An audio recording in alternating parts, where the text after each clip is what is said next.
नमस्कार दोस्तों। इमेजिन कीजिए दुनिया की सबसे पावरफुल अर्थव्यवस्था रुक जाए, सभी दफ्तर बंद हो जाए, लाखों कर्मचारी बिना सैलरी के सड़क पर आ जाए और स्टॉक मार्केट में भूकंप आ जाए। जी हां, अमेरिका पर शटडाउन का खतरा मंडरा रहा है, जिसकी वजह से ट्रंप सरकार मुसीबत में फंसती हुई नजर आ रही है। अब आपके मन में ये सवाल उठ रहा होगा कि ये शटडाउन होता क्या है और कैसे ट्रंप सरकार और दुनिया भर की अर्थव्यवस्था मुसीबत में फंस सकती है। आइए जानते हैं आज के इस वीडियो में।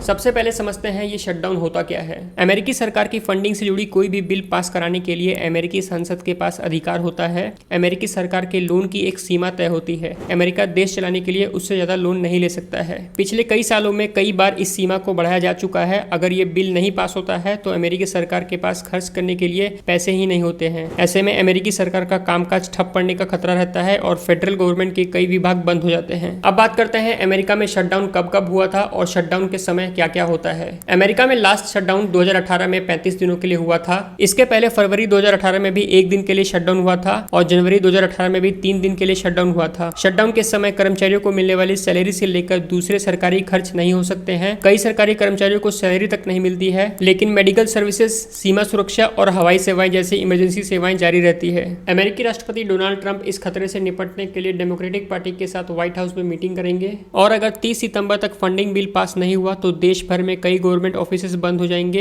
यानी जो कर्मचारी आवश्यक सेवा में नहीं आते हैं उन्हें बिना सैलरी के छुट्टी पर भेज दिया जाएगा, जिससे आम लोगों और अर्थव्यवस्था दोनों पर असर पड़ेगा और ट्रंप सरकार बड़े घाटे में चली जाएगी। इसीलिए रिपब्लिक पार्टी चाहती है सरकार की फंडिंग फिलहाल जैसी है वैसे ही जारी रहे, लेकिन डेमोक्रेटिक पार्टी हेल्थ सर्विसेज को लेकर कुछ अहम मांगे सरकार से मनवाना चाहती है। डेमोक्रेटिक पार्टी के नेता चर्च शूमर ने कहा है, ये बैठक केवल शुरुआत है, लेकिन हमें गंभीरता से बातचीत करने की जरूरत है। वहीं दोनों पार्टी अपने रवैये पर अड़े हुए हैं। हालांकि ट्रंप पहले ही कह चुके हैं कि उन्हें उम्मीद है कि अगर समझौता नहीं हुआ तो इस हफ्ते शटडाउन लगना तय है। ट्रंप ने कहा शटडाउन करना पड़ेगा तो करेंगे, लेकिन शटडाउन कराने वाले डेमोक्रेटिक पार्टी के लोग हैं। ट्रंप प्रशासन डेमोक्रेट्स पर दबाव बना रही है कि वो अपनी मांगे छोड़ें, क्योंकि अगर फंडिंग रुकती है तो कई सरकारी कर्मचारी परमानेंट जॉबलेस हो सकते हैं। रिपोर्ट के मुताबिक डेमोक्रेटिक पार्टी के नेता ने कुछ महीने पहले ही इशारा कर दिया था कि अगर ये शटडाउन होता है तो इससे समस्या होगी, बहुत लोगों को नुकसान होगा और लोग परेशान होंगे। हालांकि डेमोक्रेट्स का मानना है कि इस बैठक के लिए ट्रंप की सहमति दिखाती है कि उन पर बातचीत का प्रेशर है। उनका कहना है कि व्हाइट हाउस और कांग्रेस दोनों रिपब्लिक पार्टी के हाथ में है, इसीलिए अगर शटडाउन हुआ तो लोग ट्रंप और उनकी पार्टी को जिम्मेदार ठहराएंगे।